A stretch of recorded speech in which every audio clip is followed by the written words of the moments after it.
వేలాది నక్షత్రాలలో ఒకటి నిశ్శబ్దంగా ఎదురు చూస్తోంది.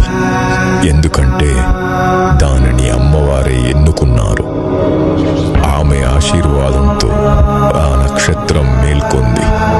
పవిత్రంగా, ప్రకాశవంతంగా దివ్య యాత్ర కోసం సిద్ధమై.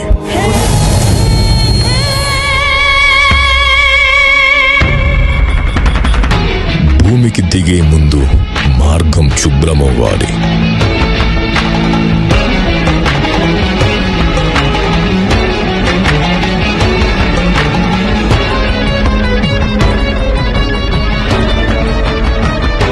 విఘ్నాలను తొలగించేవాడు, ప్రారంభాలను రక్షించేవాడు శ్రీ గణపతి తన దీవెనలు ప్రసాదించాడు.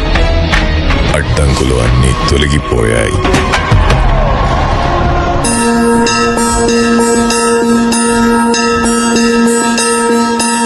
నిశ్శబ్దం నుండి శక్తి పుట్టింది. శివుడు తన శాంతి, బలం, విశ్వశక్తిని ప్రసాదించాడు.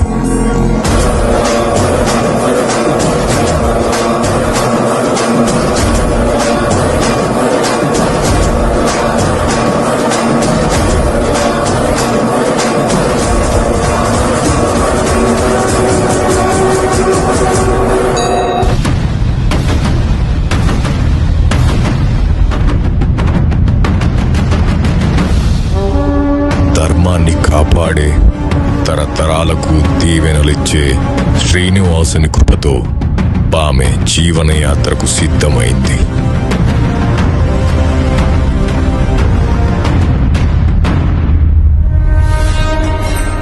దేవతల ఆశీర్వాదాల తరువాత ఆ నక్షత్రం జీవరూపంలో భూమికి దిగింది.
నిశ్శబ్దం పగిలి ముక్కలవుతున్న భీకర దృశ్యం, అలలెగసిన దర్యాల జడి ఆగ్రహ తేజమై రూపుదాల్చిన సత్యం.